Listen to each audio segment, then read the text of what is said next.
Вітаю глядачів каналу. Нарешті завершені роботи по ремонту та відновленню модернізації підсилювача мощності Кібернет SPA 80.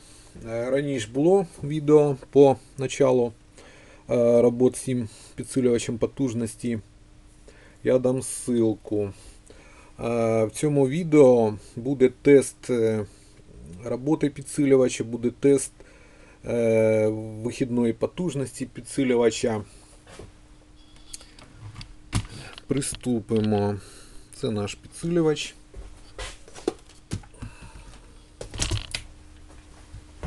Так, як ми бачимо, софтовий осцилограф приєднано. Зелений, красний лучі. Красний то у нас правий канал, зелений це у нас лівий канал. Також приєднано мультиметр, який показує напругу живлення підсилювача одного плеча. Також приєднано енергометр, який буде показувати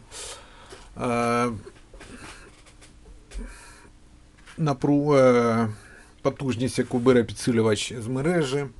Також до підсилювача приєднано генератор звукових частот, а також еквівалент безіндукційний еквівалент нагрузки.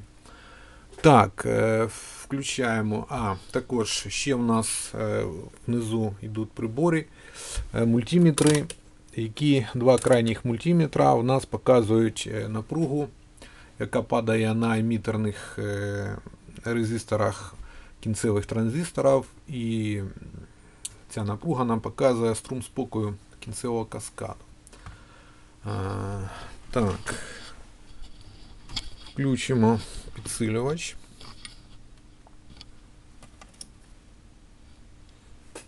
Бачимо, працює індикатор.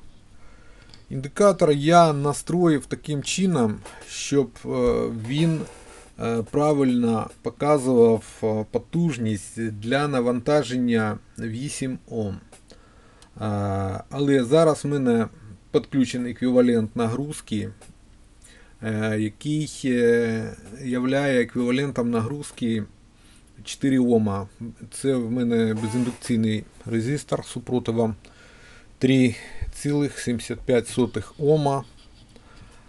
Так, бачимо струм спокою.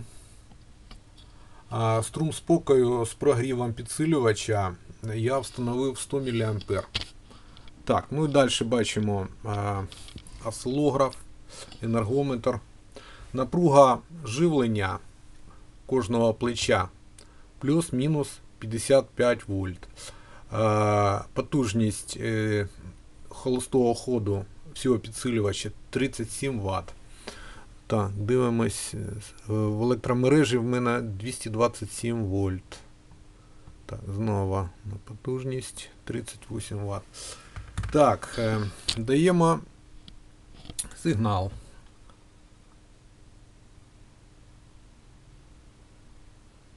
З генератора. Ну ось до кліпінгу, от тут ми бачимо явний кліпінг. Вбираємо кліпінг.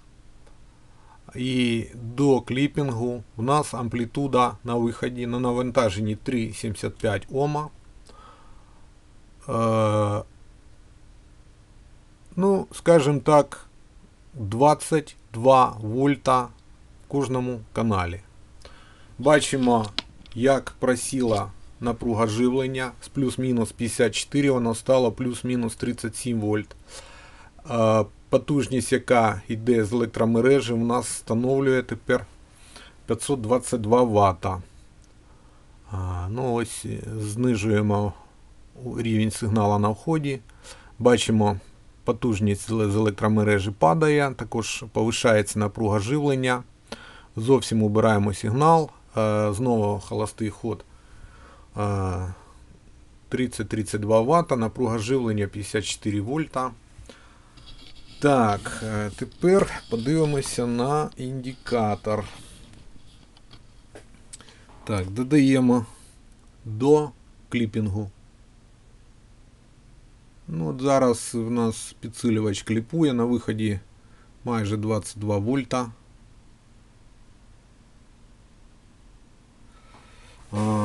Я настроїв на навантаження 8 Ом, але при приєднанні до виходу підсилювача навантаження в 4 Ома потрібно те, що показує індикатор 50 Вт, треба помножувати на 2. А тобі ж 50 Вт на навантаженні 4 Ома, це в нас вихідна потужність буде 100 і більше Вт. Насправді можемо розрахувати точно максимальну мощність на виході. Так, ось наш калькулятор. Так, ну, хай буде 22 умножить на 22 равно 484 і ділимо на 3.75 равно.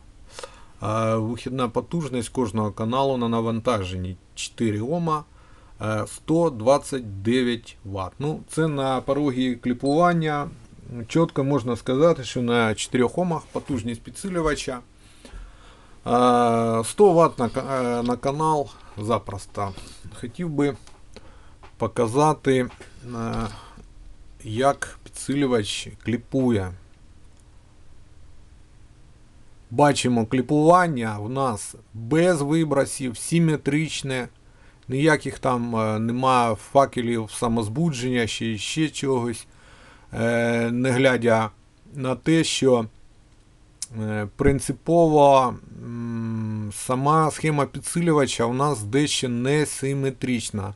В схемі підсилювача є вольтдобавка.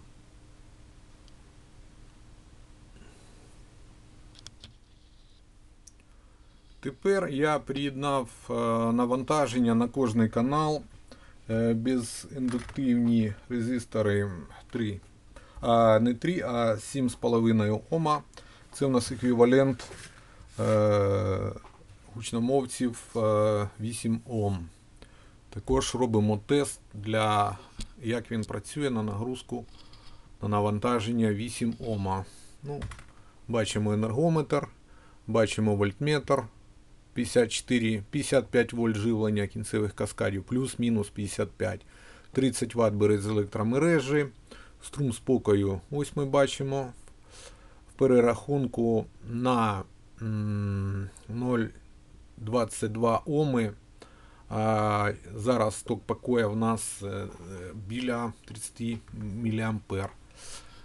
Ток у нас впав, бо після тестів на навантаження 4 Ома радіатори дуже сильно гарячі і термодатчики відпрацьовують по температурі зниження струму спокою. На холодну струм спокою 100 мА.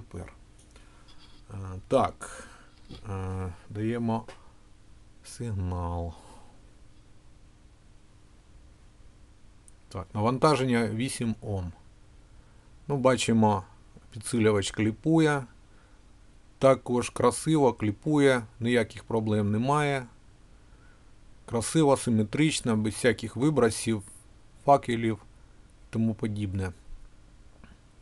Так, ну ось порог кліпування у нас. Напруга на виході 25,4 вольта. Ну, хай буде 25 вольт в квадраті. Ділимо на 7,5. Ну ось кінцева потужність кожного каналу на навантаженні 8 Ом 83 Вт. Я вважаю, що цей підсилювач розраховано на навантаження 8 Ом. Це його оптимальна нагрузка, це його крейсерська скорость. Бачимо, напруга живлення плюс-мінус 55 вольт. Це багато. Але кінцевих транзисторів у нас тільки по одному. Бачимо, на кожному радіаторі у нас по одному транзистору стоїть. Також невелика ємкість фільтрів силового живлення. Усього по 10 тисяч мікрофарад. Та і індикатор виходної потужності у нас також має розмітку більш, яка підходить до 8 омного навантаження. Ось ми бачимо 50 Вт. Показує у нас індикатор, а напруга на виході 20 вольт. Далі доводимо до показів 100 Вт. Ну ось на виході у нас 26 вольт без кліпінгу. А коли ми вже доводимо підсилювач до кліпінгу, ну, бачимо, що зараз у нас майже 29 вольт з кліпінгом. Ми бачимо, що до 200 Вт, як тут вказано, індикатор, ну, ясно, що нікуди не дійде.